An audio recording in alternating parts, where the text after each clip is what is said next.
Hello, good evening. Welcome to Our Front. My name is Raymond Acquah. My guest tonight is a man of God who is not afraid to speak truth to power.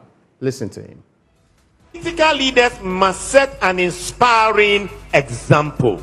You cannot ask citizens to tighten their belt whilst you loosen your belt. Children don't do what parents tell them. Children do what they see parents do. Now let me say that again. Children don't do what parents tell them. Children do what they see parents do. So you can't tell the people to tighten their belt because the conditions are tough and you loosen your belt. If I were the president of this country, in the midst of these economic challenges and hardship, I will not charter aircraft and fly in the name of a presidential jet. When the people are complaining it costs $14,000 an hour, I will not fly that. Because if the economy is that tough, I should set the example. I will not charter aircraft and fly at $14,000 an hour. If I were the president in the midst of this economic hardship, I will cut down the cost. If I were the president, I will then ask all my ministers to fly economy. Nobody flies business class because the days are tough. That you either fly economy or you step down. If I were the president, I would demand that as I travel, my entourage will not go with 20 vehicles or 30 vehicles. We will cut down the cost. If I cut the cost, then UTAC, our University Teachers Association, will see the examples we are setting and they will not demand better conditions of. He has also taken on his fellow men of God, asking them not to be timorous souls.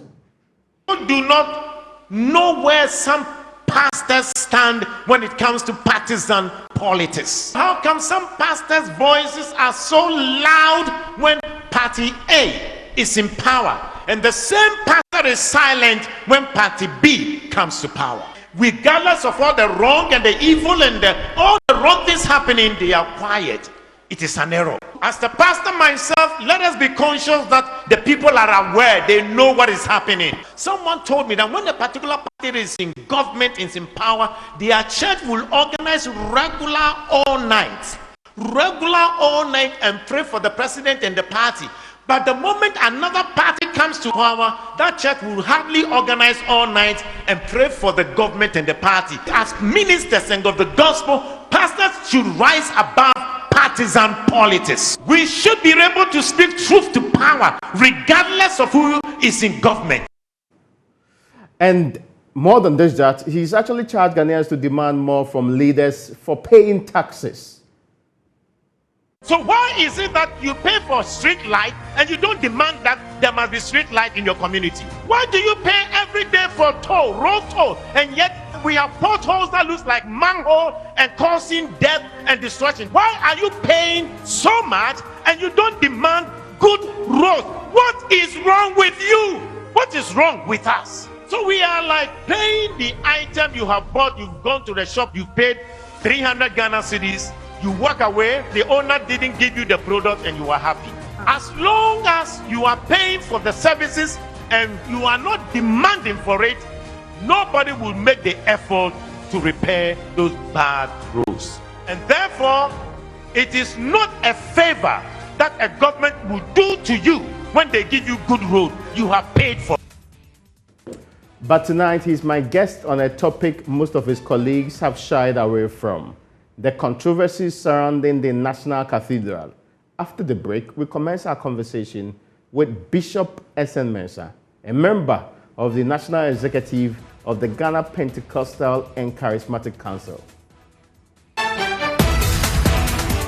You're welcome back to Our Front. My name is Raymond Acquah. So tonight, the conversation is about the National Cathedral. And as I did tell you earlier, a very vociferous bishop, a man of the cloth, a member of the clergy, in fact, an executive member of the Pentecostal and Charismatic Council in the Republic of Ghana, is my guest. But before then, let me just bring you up to date with the latest developments on that front of the National Cathedral.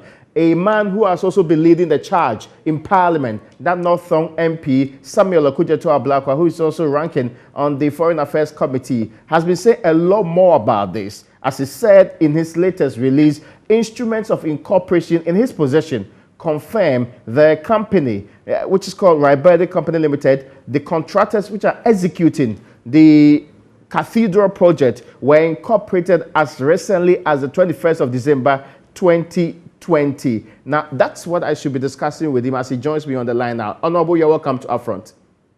Thank you very much, Raymond. Now, the statement suggests that we have not been given the fullest appreciation of the engagement with this company.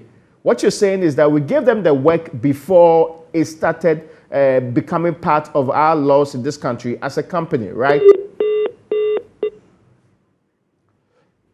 Of course, I seem to have lost him there. I should be able to get him back. But what his statement is suggesting is that even though we engaged them, they were as recently as the 31st of December 2020, barely 2 years ago, were incorporated.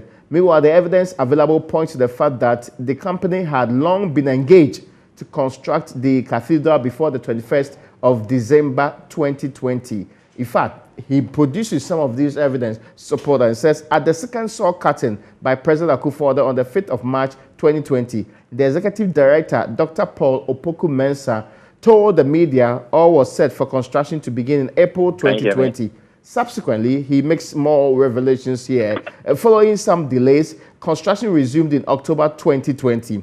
In its June 17, 2022 statement, this continues, the National Cathedral Secretariat stated at paragraph 10 that they signed an LOI with the contractors before they received the very first tranche of seed money, which is some 142 million Ghana cedis, which the finance minister instructed the controller to release on the 29th of October in 2020.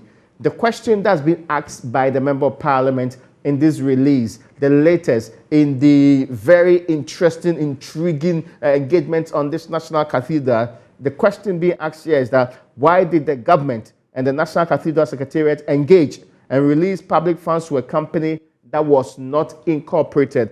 It is this same question that the Member of Parliament will join us to actually understand and appreciate, and maybe we should be able to put that to rest and move on to that conversation with the man of God in due course. But for now, we sure should be able to get some more detail from the Member of Parliament, Samuel Okudzeto-Ablakwa, if we're able to get him to explain to us why a company, in his estimation and understanding, the company that's doing part of the construction at the National Cathedral, this company is by name the Raybedi Company Limited, is executing the project, but as of the time it was given the job to do, it was not incorporated, as in, it was not a company recognized by our laws. You're welcome back, sir. So exactly what does this mean if a company, as you say in this statement, is not incorporated by our laws and yet is able to be given a contract to build a cathedral of this sort? What does it mean?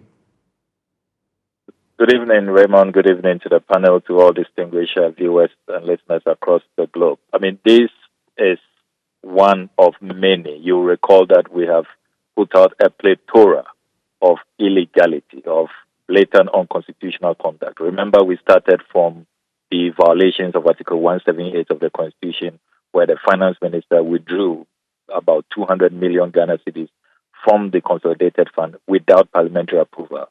We have also showed the violation of the procurement law, the NLC Decree 357, the Public Financial Management Act. This is the latest, where Raybedi Company Limited, the construction firm, the lead contractors, on the site. Evidence we have, documents we are reviewing, point to the fact that when the president cut the sword on the 5th of March this year, 2020, and announced that all is set for construction to begin. Indeed, Dr. Opoku Mensah, the executive director, told the media that construction will begin in April. There was some challenge, some difficulty. They couldn't meet that April timeline, and construction began in November. Reverend Kusi Boateng confirmed that construction has begun in earnest in November. I remember that on the 29th of October 2020, our finance minister carried out that unconstitutional release of 142.7 million Ghana cedis. So they pay the contractor to mobilize and start work. Remember also that the Board of Trustees signed a letter of intent with this construction firm, Rebade Company Limited, way before they commenced construction in November. And yet, the evidence we have now from the instruments of incorporation in our possession points to the fact that this company was incorporated only on the 21st of December 2020. So it means whilst there were all of these contracting going on, letters of intent, mobilization, asking them to start work, when the president announced that all is set on the 5th of March for construction to commence, they were virtually dealing with an entity which was not known by our laws. And one also begins to wonder what kind of procurement process, because we have been checking and we so far we haven't seen any records that show that there was a compliance with the Public Procurement Act where there was a tender and there was some competitive bidding and all of that. So, I mean, look, everything about this National Cathedral project, right from the outset, when the president said this is a personal pledge, we will not use taxpayers' funds, and he misled all the priests who then came out publicly, from the Archbishop Duncan Williams to the Reverend Dr. Puni Frimpong, who all put their reputations on the line and said, Ghanaians, stop criticizing this project. We have been assured it is not about taxpayer funds. Look, the government even misled the eminent judges at the Supreme Court when James Kwabena Bonfe went to court seeking to, as it were, stop this project, that Ghana is a secular state and the state should not be, as it were, funding, a church. You read the Attorney General submissions and even the judgment, page 19 of the judgment, the eminent jurist said that this is a project that the state is providing only land and that it is the churches who are financing. So, look, from the outset, from the beginning, from day one, it has just been a foundation of deception, of just blatant lies, unconstitutional conduct, forgive me, Honorable, and total illegality. I have two questions. First and foremost, is it illegal to engage a company that's not registered in a project like this?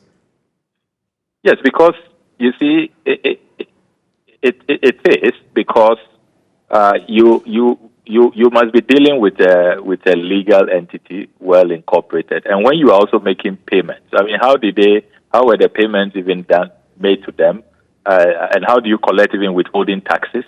I mean, when you don't have a clear legal entity.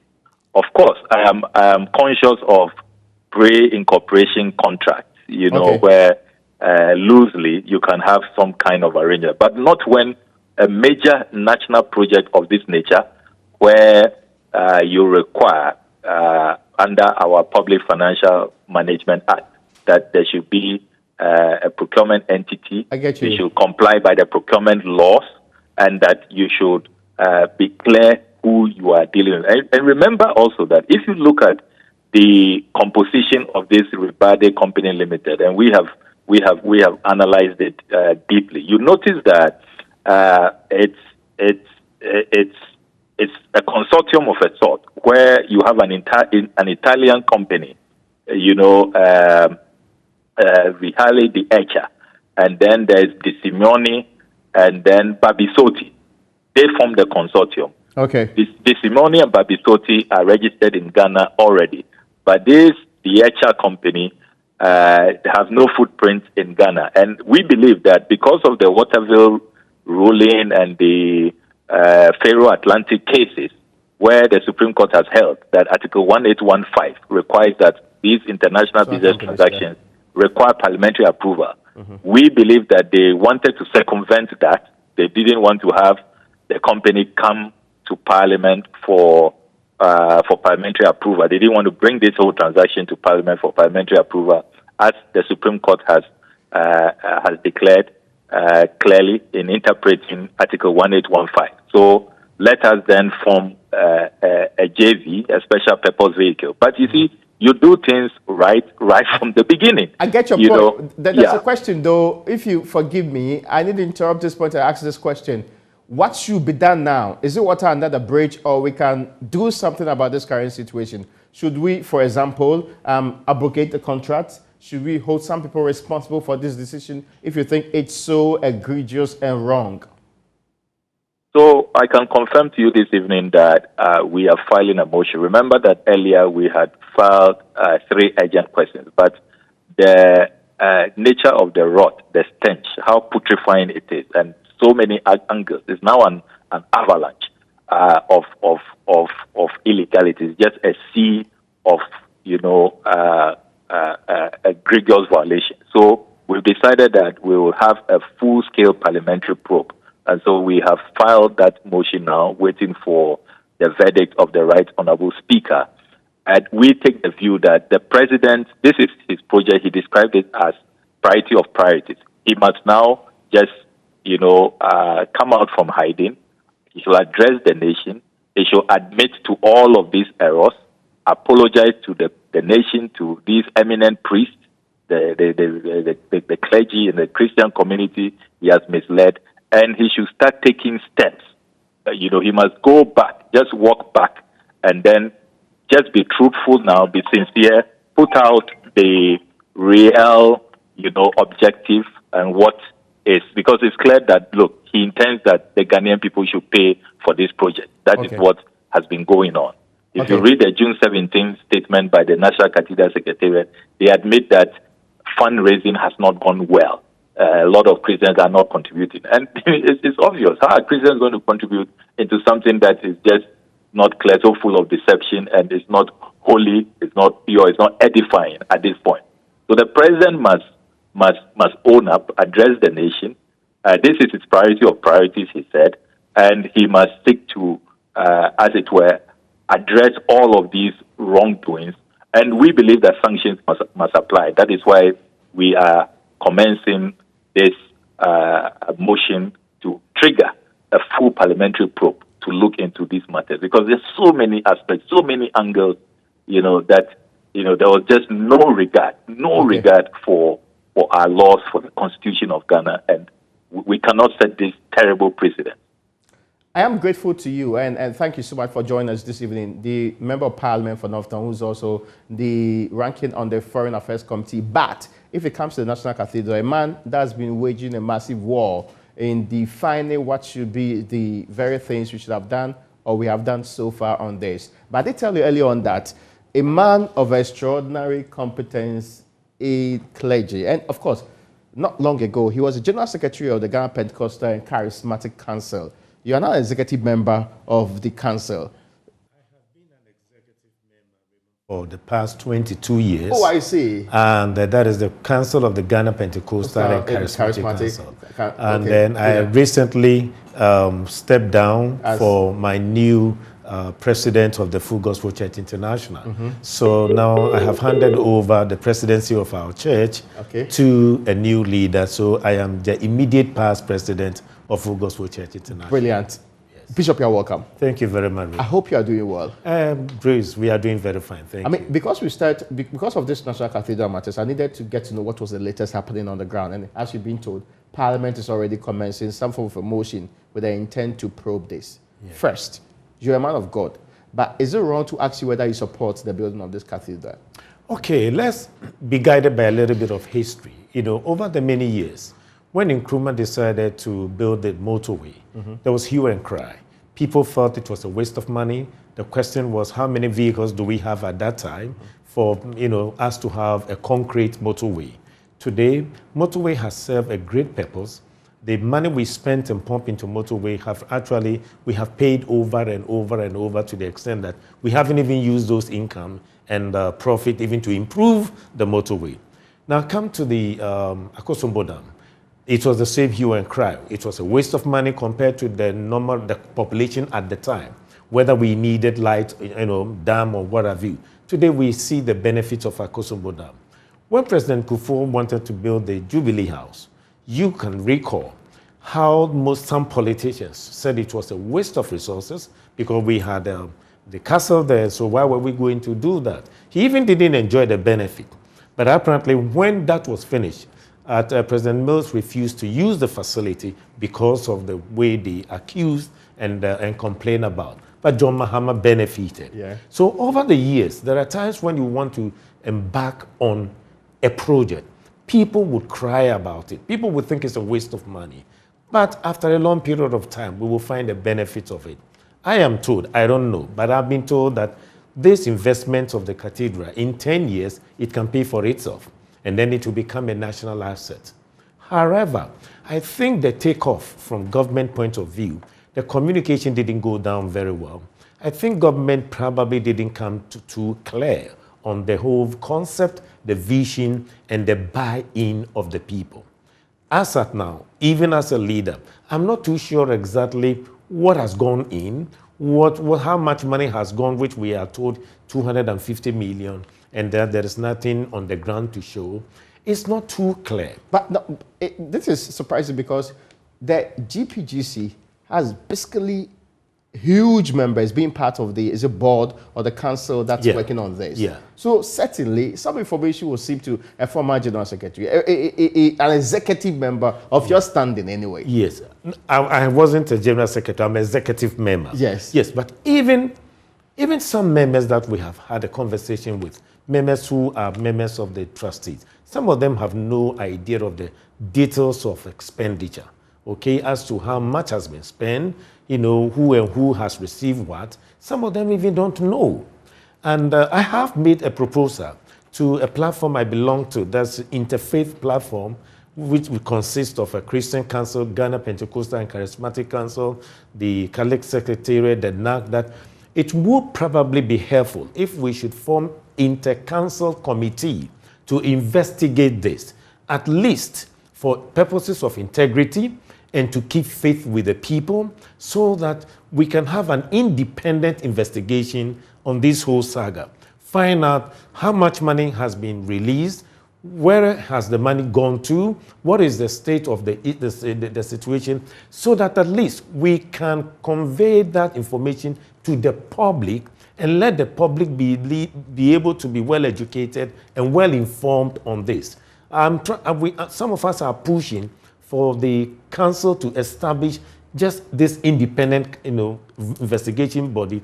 Well, Parliament can do their own, but sometimes. But do you support Parliament's own? Well, it would be good for Parliament to do that. I think it would be good because if there is a seed money, and even Christian community have put in money, government has the responsibility to be transparent enough, and we should know exactly how much money has gone in. I think we all deserve to know what is going on. The vision may be great. The vision would be good. However, transparency is very important if you want people to donate and to support a noble cause. There's a question, though. Yeah. Right from the beginning, were you of the opinion this is a project that government was going to spearhead, led by a government company, and basically be, as we are told today, run by government fully? Raymond, I think from beginning we didn't get a clear picture. We didn't get a clear picture that government, what we were told was it's going to be Christian-led. The Christian community was going to lead that. Mm-hmm. The Christian community was going to mobilize funding. And even that, you see, one person can conceive a vision and idea. But once you conceive the vision, get the buy-in of everybody if you really want them to be part of the dream. Okay. And I think that, I've written a book on vision, how to implement vision from vision to action. And based upon this expert information I know in vision development, once you have a vision and you want the buy-in of the people, it takes time to communicate. And sometimes it will take you over 1.5 years to really get everybody on board. I think that is what perhaps government failed to do in communicating the concept and the vision and the buy-in. So a lot of people didn't get the whole picture very right from the beginning, Raymond. Did you think we're going to use state funds directly and invest as much as the over 100 or almost 200 million that we are talking about today? Well, I wasn't too sure how much money was going to go in, but I knew once they said government was going to facilitate, I expected that perhaps government was going to put in some funding, into this project. Bishop, there's been a question about priorities, yeah, timing, and that government tells us we are in austere moments, that we should tighten our belts. Right. There are those who are saying this is not the right time to even devote resources to the building of this cathedral from the national coffers. I think I agree that, when it comes to vision implementation and leadership, timing is very critical. If you miss it, you will miss a whole lot of things. And I think that the timing, at this time of the situation we find ourselves, in the midst of world crisis, just coming out of COVID, we still haven't come out of the woods. I think perhaps at this stage, government should slow down, government should hold on, let's go back and investigate how those monies have been utilized, and then come back to the drawing table and find a nice way to get everybody on board if this has to be built. Perhaps, even if it's not going to see the light of day during the time of President Acquah, perhaps the president will continue it in one day. So I still think that let's put it on hold for now. Let's investigate how much money has gone in. Let's get the public to have faith in this process. Once that is done, the timing we can suspend it until situation settles down, then one can possibly go back to the drawing table. There is something that's been said about you, because this project got credibility from the men of God who are behind it. Yeah. The understanding is that your group, the Pentecostal and Charismatic Church, in fact, you have basically the highest number of representatives on the panel. So a very prominent, decent men of God with reputation were the ones that many looked up to and said, if they are the ones behind this project, no shady deal will be done. Nothing will go wrong. Yeah. And that we expect that their level of integrity will impact the process. There are those who are saying that from what has been revealed so far, we need the men to detach themselves from this project in a way that it will not soil their reputation. Is it something that you think is worth considering? I think it would be considered once if the council constitutes independent investigation. Okay. And then go into the whole matter. And once they get the entire picture and they are convinced, they will have to inform the public. And if it is true that money has exchanged hands, people have messed up, then they can withdraw from the project. Okay. So that, for me, the starting point is form an independent, you see, the public will believe that independent committee more than that of the parliamentary committee. Oh, really? I think so. I absolutely think so. Made up of clergy? Yes. Clergy that are currently involved? No. Clergy, people are in our churches. We have professionals in our churches. Very much so. So we have lawyers, okay, we have engineers. We will constitute these men. These people will constitute that committee, plus some key clergymen. Because you need to have some great lawyers who will probe and ask questions. You need to have some financial gurus who would ask questions. Get us the data, investigate. So by the time they come up with the investigation and their findings, that is when these eminent clergy would know that, well, we have probably been lied to, or the people were not too clear with us, or they weren't clean with us. And based upon this, this will be our next step of action. Are you disappointed with the turn of events so far? Well, talking about disappointment, I'm not too sure whether I'm disappointed, but except that communication is extremely important in leadership. And if you are a leader, i.e. whether a president or a pastor or a CEO, you have a great idea, but you do not communicate that well to the people, you will get into this crisis like that. You will definitely get into this crisis. If your communication is faulty, you get into a problem like that. Now, because of I'm saying this because there are some others who have said that because of the happenings around it, this is a place that we put a lot of reverence in. It's a cathedral. Yeah. And that ideally, there's some understanding that this is a place that the things we are hearing about it cannot be attached to. That's why I'm asking whether it does worry you that it is mad in the level of controversy that we find ourselves today. Yeah, I think for now there is a little bit of muddy. We are in an environment, in a situation where the process has been muddied already, but we can go back and correct where there is error. We should be humble enough to tell the public we are sorry. Okay. Perhaps we didn't communicate well. Perhaps government didn't pass on the information well. Perhaps this is where the errors that we have committed. Please, we are sorry. We will want to get the thing corrected and then get everybody on board. You see, human beings are not perfect beings. They make mistakes. But when you are a leader and you make mistakes, the people are also gracious to forgive you when you accept your error. When I was speaking to the member of parliament, who's been part of those who have been leading the charge on this particular project, demanding accountability at all levels, one of the things he raised was that the president should speak to the people about this project because he had communicated on it prior to all of these things happening. Right. He thinks that he will put to rest many of the controversies surrounding it. Is it also your expectation that that will help?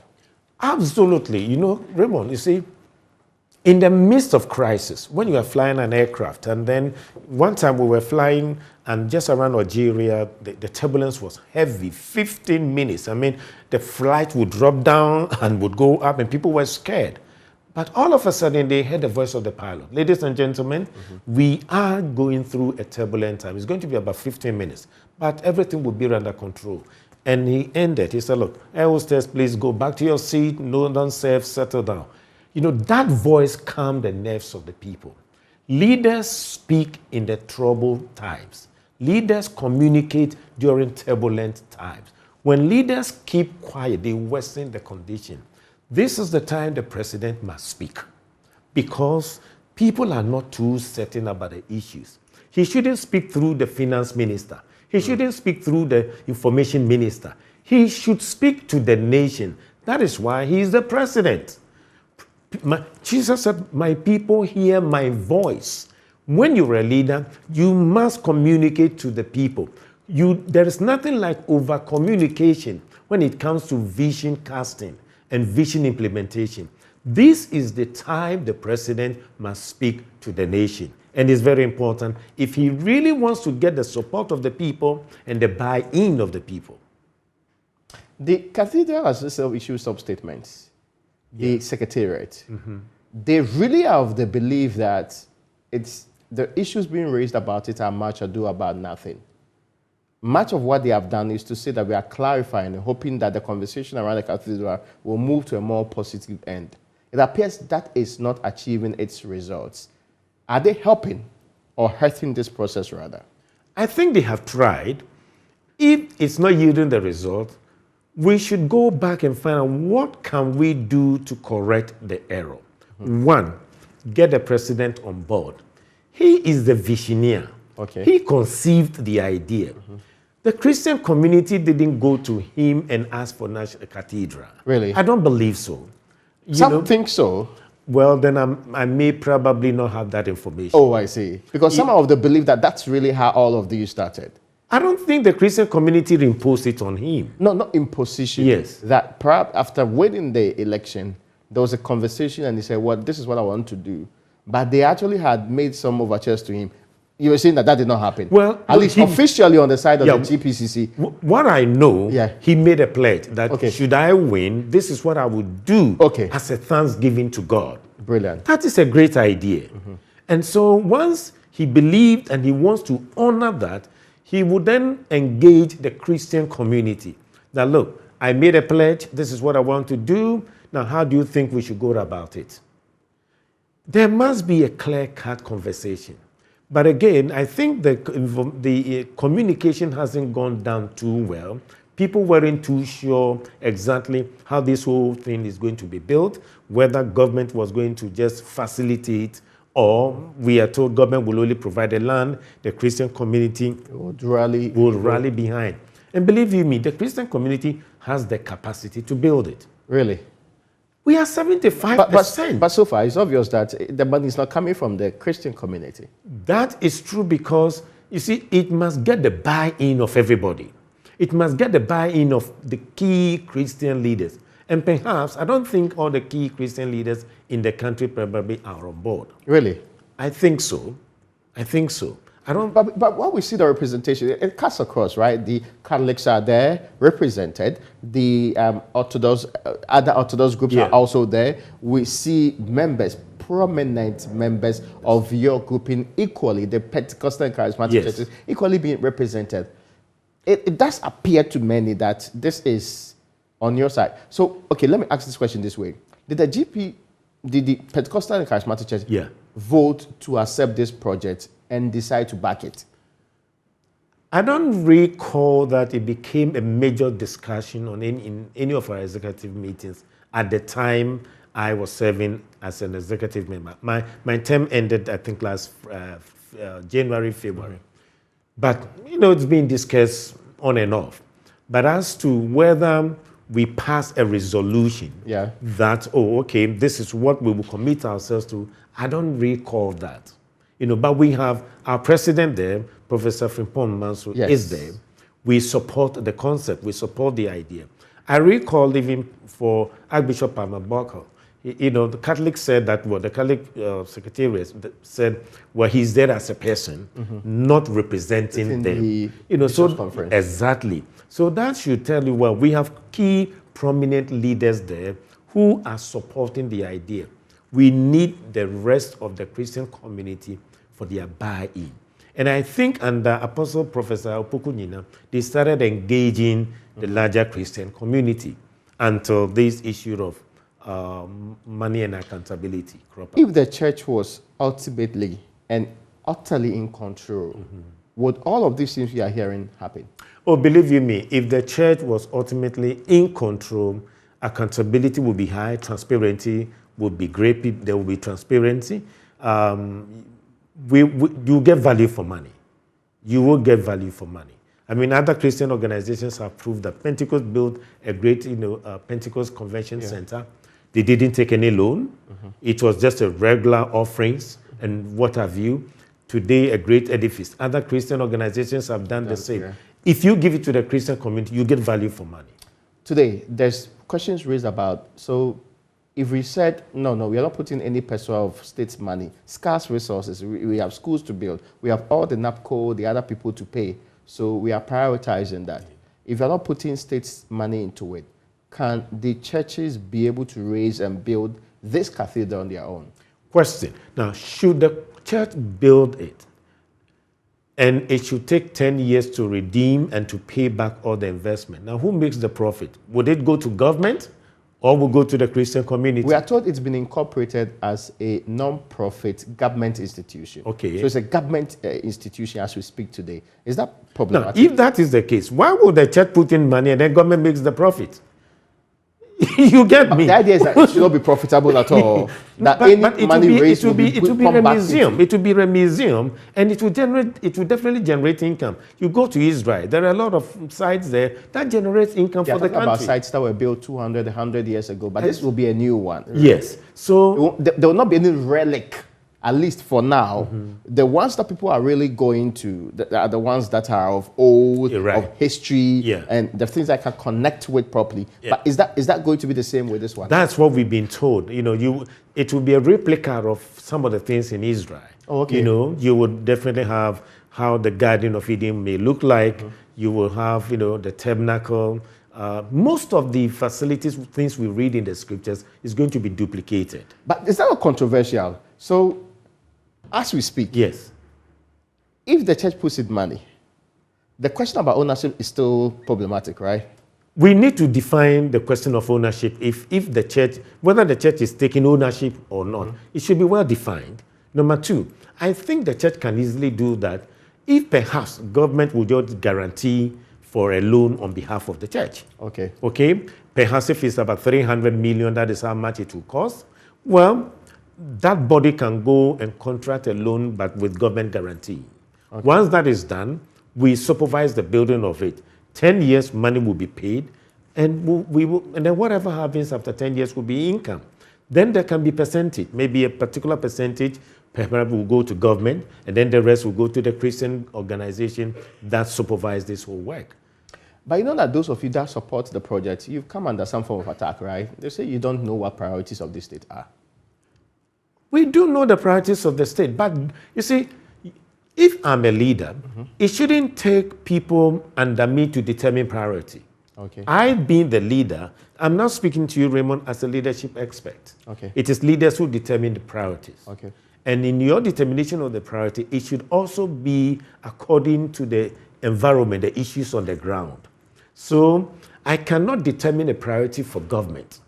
It will be government responsibility to determine what is priority. I get your point. Yes. Now, moving beyond the cathedral, you have not shied away from stating the things that many fear to talk about. For example, how do you think this country is running today? We have high inflation. We have high debt on our hands. Government admits that all is not well. Government attributes some local and foreign issues that's actually contributing to it. Why do you think we are where we are, and what can we do differently? I agree with you that all is not going on well. I agree with you that our ship is sinking. The ship of Ghana is sinking.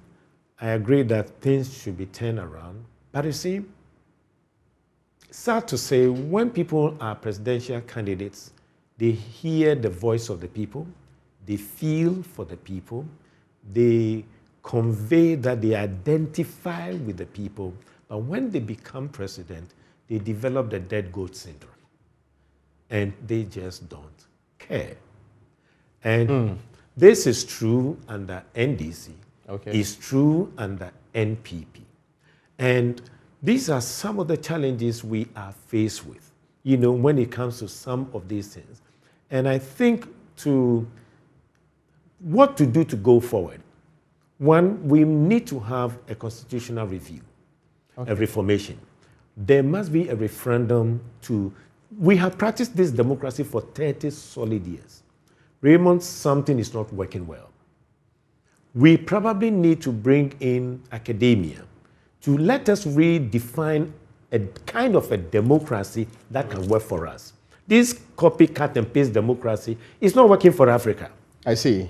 And therefore, we must, most of the national development issues have been orchestrated by academia. And so what is the essence of having universities when they can't solve social and economic problems?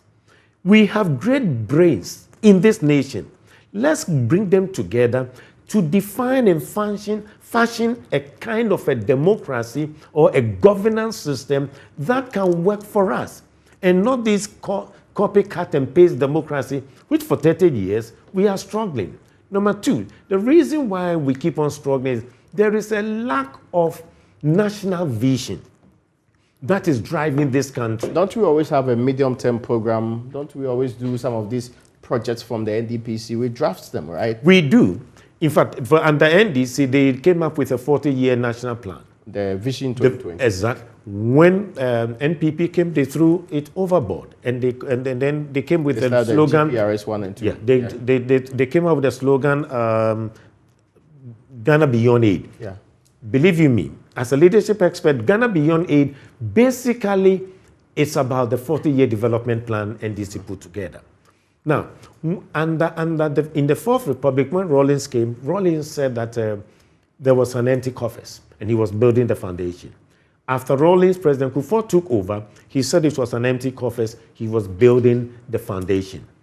President Mills came, he said it was an empty coffers, building foundation. John Mahama took over, he still said he was building foundation. Then President Nana Addo, just recently, after his first 5 years, said building foundation. Yeah. 30 years, all the 5 presidents have Almost been building foundations, yes. starting afresh. You know why? There is no national vision leading us. And this country can't move forward without a national vision. Now, the old men will dream dreams. The young men will have vision. We need the young men to have responsible vision to drive the country. Okay. And to have this vision, we must probably look at all the various manifestos of the political parties, put them into an assembly hall, call it the Vision Consultative Assembly, now come out with a national vision that will have a thematic areas, would cover from education, agrics, power, what have you. Once that is done, you pass a legal framework, law, to bind any president who comes into office, pick up a segment of that vision, and in your 4 years, run with it. I am wrapping up, but I want your views on corruption. Has this government really fought corruption hard? I said this before during, I think, in the early part of Nana Addo's reign, President Nana Addo's reign, that every successive government end up in more corrupt activities than the previous governments. Does it apply now? Apply now. Today it is true. And after the tenure of Nanado, whoever would come would be much more corrupt than this present government. You know why? Because the current constitution we have is a breeding ground for corruption. This present constitution that we have practiced for 30 years is a breeding ground for corruption. So it's not the people, but it's the constitution. Should you have an angel from heaven to go to the Jubilee House for the next 4 years, the angel will be corrupt. Because the constitution is a breeding ground for corruption. That is why there must be a national referendum to change the aspects of the constitution to make people accountable. When have you ever seen any president that has gone off the scene holding a previous president accountable and taking him to court? Because it's a matter of, the two parties have agreed. Yeah. I scratch your back, you scratch my back. I come into office, I don't touch you. When I leave, you don't touch me. In 30 seconds, they say you, the clergy, you don't speak up all the time. You speak up during the time of some governments, but not others. No, we speak, but the people refuse to listen. Really? We do. We do. Especially when they are in opposition, they want you to speak. When they come into office and you are speaking, they say, go take the Bible and leave the Constitution for us. Bishop, we should continue this discussion someday. I'm told that my time is actually up, and I appreciate your coming to us today. But we should do more of these education and engagements in the future. But thank you so much for joining us here today. It's my pleasure. And he's a member of the Executive Council of the Ghana Pentecostal and Charismatic Council. Ladies and gentlemen, thank you for joining us on today's Upfront.